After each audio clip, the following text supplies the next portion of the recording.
Hola, ¿qué tal maestra? Dios la bendiga. Les saluda Elvis Eduardo Maldonado Pincay, estudiante de la carrera Psicología Online. Hoy domingo 30 de noviembre, 3 de la tarde, le hablaré acerca sobre datos importantes del compendio número 3 y del compendio número 4. Comenzando por el compendio número 3, nos habla sobre el conductismo y el conectivismo. Es decir, esta unidad se enfoca en distintos enfoques psicológicos que estudian tanto la conducta observable como los procesos cognitivos. Entre ellos se incluye el conductismo en sus formas clásicas y operantes, el aprendizaje vicario, así como las perspectivas del conectivismo y de la psicología contemporánea. Cabe recalcar que estos planteamientos reflejan una transición desde el análisis de la conciencia hacia la comprensión de la conducta y del procesamiento de la información. Por primera parte, el conductismo clásico, desarrollado por John Watson, donde él sostiene que la psicología debe estudiar únicamente la conducta observable, dejando de lado los procesos internos de la mente que no son medibles, pues Watson se inspiró en los trabajos de Iván Pavlov, cuyos experimentos con perros mostraron que las respuestas podían condicionarse a estímulos específicos. Dentro de esto te vamos a hablar primero los principios básicos de esto, ¿no? Donde nos dice que la conducta es el resultado de estímulos y respuestas. Otra parte, tenemos que los fenómenos mentales internos como pensamientos o emociones no pueden estudiarse de manera científica. Por otra parte, la psicología debe centrarse en predicción y control de la conducta, ¿ok? Y si hablamos de los aportes, tenemos como la introducción de métodos experimentales rigurosos para el estudio de la conducta, los fundamentos para terapias conductuales aplicadas a problemas clínicos, educativos y sociales. También la base para el desarrollo de teorías posteriores sobre aprendizaje y modificación de conductas. Cuanto a eso. Ahora, dentro de las críticas, pues tenemos que ignora los procesos mentales internos y su influencia en la conducta. Por otra parte, que su enfoque mecanicista limita la comprensión del pensamiento, la memoria y la emoción. ¿Ok? Por otra parte, tenemos el condicionamiento operante, desarrollado por Skinner, que amplía el conductismo al analizar como las consecuencias de una conducta que afectan la probabilidad de que ésta se repita. Bueno, es decir, los conceptos clave. Uno, el refuerzo positivo, que por consecuencia agradable que aumenta la probabilidad de que una conducta se repita. Es decir, que si algo que nosotros hacemos nos sale sumamente que bien, nosotros ¿qué hacemos? Tendemos a repetir esa conducta, ¿no? Ahora, en el refuerzo negativo es la eliminación de un estímulo desagradable, pero que fortalece la conducta entre el bien y el mal, por ahí, ¿no? Pero si hablamos de la consecuencia, no, del castigo, hablamos que en sí esta disminuye la probabilidad de que esta conducta se repita. Como muchos de nosotros sabemos y hemos experimentado, que si algo que hacemos o X cosas nos sale mal, nosotros hasta ahí, ¿verdad? No. Pues bueno, esta parte también tiene sus aplicaciones. Entre una de esas son los programas de modificación de conductas en clínicas, educación y entrenamiento laboral. Otra que es la comprensión de hábitos, adiciones y aprendizajes de nuevas habilidades. Y entre sus críticas está uno que es su énfasis en la conducta observable, que puede descuidar factores cognitivos y emocionales. Y por otra parte, que no aplica completamente la motivación interna ni los procesos creativos. Por otra parte, el aprendizaje vicario, propuesto por Albert Bandura, que nos dice que el aprendizaje vicario o observacional plantea que los individuos pueden aprender nuevas conductas observando a otros, es decir, sin necesidad de experimentar directamente las consecuencias. Dentro de los principios fundamentos que tiene esta propuesta, nos dice uno que es el modelado, que es la imitación de conductas de modelos significativos. El otro, que es el refuerzo vicario, que es la observación de consecuencias de las conductas de otros, cómo influye en la probabilidad de imitación. Por otra parte tenemos la atención, retención, reproducción y motivación. 4 procesos esenciales para el aprendizaje observacional. Y sus aportes está que explica cómo se transmiten las normas, valores y habilidades sociales. También que fundamenta intervenciones educativas y programas de prevención de conductas de riesgo. Y dentro de su crítica está que la observación por sí sola no garantiza aprendizaje, que factores motivacionales y contextuales son determinantes. La teoría requiere integración con procesos cognitivos para explicar la internalización completa del conocimiento. ¿Ok? Por otra parte, te hablaré sobre el cognitivismo y sus aportes contemporáneos o aportes contemporáneos. Bueno, sabemos que el cognitivismo surge como respuesta al conductismo, que incorporando el estudio de los procesos mentales, memoria, pensamiento y resolución de problemas, están figuras centrales como Jean Piaget, Ulrich Nietzsche y Jerome Brunner, lo cual los principios básicos que explican es que la mente funciona como un procesador de información similar a un ordenador. Por otra parte, que el aprendizaje implica la organización y estructuración de información y la construcción activa de conocimientos. Por otra parte, los procesos cognitivos determinan la conducta, no solo los estímulos externos. ¿Ok? Dentro de los aportes contemporáneos tenemos el desarrollo de teorías sobre memoria, atención, razonamiento y toma de decisiones. Por otra parte, que es la aplicación en educación, aprendizaje significativo, estrategias cognitivas y resolución de problemas. También está la integración con neurociencia para explicar la relación entre procesos mentales y actividad cerebral. Y dentro de sus críticas dicen que puede subestimar el contexto social y emocional de la conducta y que algunos de los enfoques son abstractos y difícil de medir empíricamente. ¿Ok? Pero bueno, mira, básicamente en esta unidad existe la obra completa de Sigmund Freud, que para resumirlo les hablaré desde el esquema de la lógica del funcionamiento psíquico. Por primera parte, 1. El sentido general de la obra freudiana, donde Freud dedicó su vida a comprender el origen del sufrimiento humano y que toda su obra es un intento por responder preguntas fundamentales como ¿qué nos anima? ¿Qué causa nuestros actos? ¿Cómo funciona la vida psíquica? Aunque su teoría es enorme, está guiada por la búsqueda de un modelo que explique el funcionamiento mental. ¿Sí? Parte número 2. La mente como un proceso de fuerzas en conflicto, que según este esquema se entiende como un sistema dinámico de fuerzas internas que chocan, se oponen o se transforman entre sí. Las pulsaciones buscan satisfacción, mientras que otras instancias de la mente intentan limitar o encauzar esos deseos, ¿no? Donde que la vida mental no es lineal ni simple, sino un conjunto de movimientos, tensiones, represiones, síntomas y descargas que explican tanto lo consciente como lo inconsciente. 3. Tenemos el papel de la reprensión, es decir, el mecanismo mediante el cual ciertos deseos o recuerdos o impulsos inaceptables son impulsados de la conciencia. 4.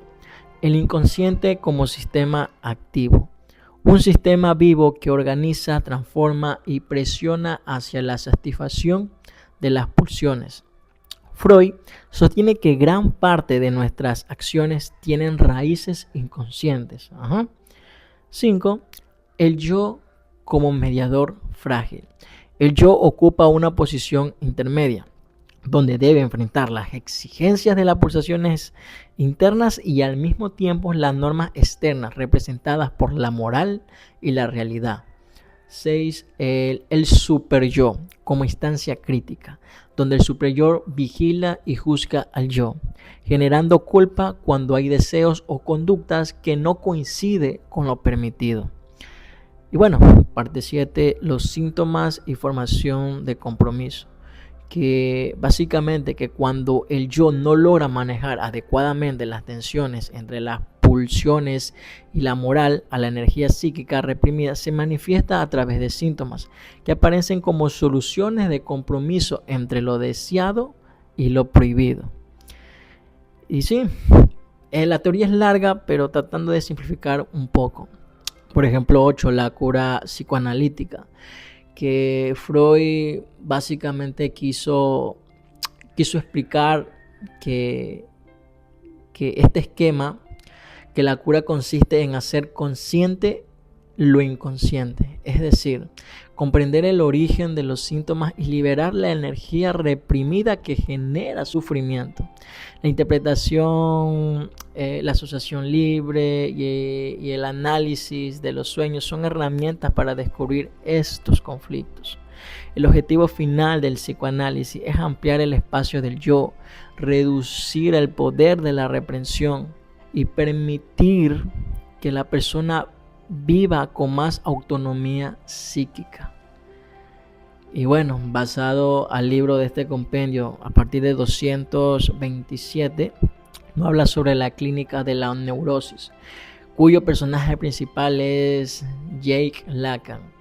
Pero aparte de esto, también sigue la teoría de Freud como 3 ensayos de la teoría sexual, y también está su obra completa, volumen 2. Pero nos basaremos a la unidad 4, que tiene temas como la psicología humanista, el constructivismo y la psicología de la Gestalt. Comenzando por la primera, la psicología humanista, aparece como una alternativa al psicoanálisis y al conductismo, destacando la capacidad del ser humano para crecer, tomar decisiones conscientes y autorrealizarse. Maslow plantea que la motivación humana se organiza en una jerarquía de necesidades que culmina en la autorrealización, mientras que Roger propone una terapia centrada en la persona, basada en la empatía, la aceptación incondicional y la congruencia. Pues bueno, esta corriente resalta el valor de la experiencia subjetiva y entiende al individuo como un ser capaz de desarrollarse positivamente, aunque ha influido en educación, orientación y trabajo, pues también se critica que sus conceptos son difíciles de medir y que a veces deja de lado factores sociales. Por otra parte, el constructivismo, que explica que el aprendizaje no es una recepción pasiva de información, sino un proceso activo donde la persona construye significado a partir de sus experiencias previas. Piaget describe el desarrollo cognitivo en etapas, cada una con estructuras mentales propias, mientras que Vygotsky resalta la importancia de la interacción social y la zona del desarrollo próximo, como espacio donde el aprendizaje se potencia con ayuda. ¿Sí? Pues bueno, este enfoque fundamenta métodos educativos que promueven la exploración, el descubrimiento y la participación activa del estudiante. Sus limitaciones incluyen la dificultad de aplicarlos en entornos con muchos alumnos y la falta de técnicas objetivas para evaluar los procesos internos. Por otra parte, la psicología de la Gestalt, que fue desarrollada en Alemania, sostiene que la percepción y la experiencia humana deben entenderse como tonalidades organizadas, donde el todo es más que la suma de las partes. Describe principios como figura-fondo, proximidad, semejanza, cierre y continuidad, que explican cómo organizamos la información visual y cognitiva. En el aprendizaje, la Gestalt destaca el instinct, entendido como una comprensión repentina que permite resolver problemas. Esta corriente influyó en áreas como la percepción, el diseño y la educación, aunque se le critica la falta de rigor experimental y el limitado abordaje de la motivación y la emoción. Otro de los temas es la Gestalt y sus principales derivados, la programación neurolingüística y el legado transpersonal de Peirce. Peirce propone que toda insatisfacción abre una Gestalt que impulsa al crecimiento, llevando al individuo desde el darse cuenta hacia la excitación y luego al reposo. Para alcanzar la salud, la persona debe dejar de mirar hacia adentro, dejar de vivir para cumplir expectativas ajenas y optar por su propia experiencia. La actitud gestáltica implica autenticidad, autoafirmación y vivir en el aquí y ahora, confiando en los sentidos y permitiéndose sentir. Pues bueno, este enfoque fue revolucionario porque contradecía la idea dominante de controlar emociones y instintos. Pero la influencia de Peirce se reflejó incluso en movimientos culturales como la generación hippie, que valoró su mensaje de autenticidad y libertad. En este caso, la Gestalt interpreta la neurosis como una maduración incompleta causada por experiencias no integradas. La persona sana confía en sus sentidos y vive plenamente en el presente. Pero Peirce rechazaba las religiones y enfatizaba la responsabilidad personal. La terapia gestáltica destaca la necesidad natural de cerrar Gestalt, superar la evitación del sufrimiento y centrarse más en el cómo que en el por qué, inspirada en la filosofía de Heráclito, que planteaba que el cambio constante del presente es el espacio donde ocurre la verdadera integración. Por otra parte, otro de los temas es la autoactualización según Maslow. Abraham Maslow, considerado el padre de la psicología humanista, desarrolló la idea de la tercera fuerza y una teoría centrada en el potencial humano y en el estudio de las personas sanas. Propuso que mientras Freud describió la enfermedad psíquica, faltaban comprender cómo eran los individuos sanos, basándose en modelos como Einstein, Goldstein, Benedetti y Weizsäcker. Pues Maslow abordó también la dimensión espiritual y los estados evolucionados de conducta, formulando el concepto de experiencias cumbre.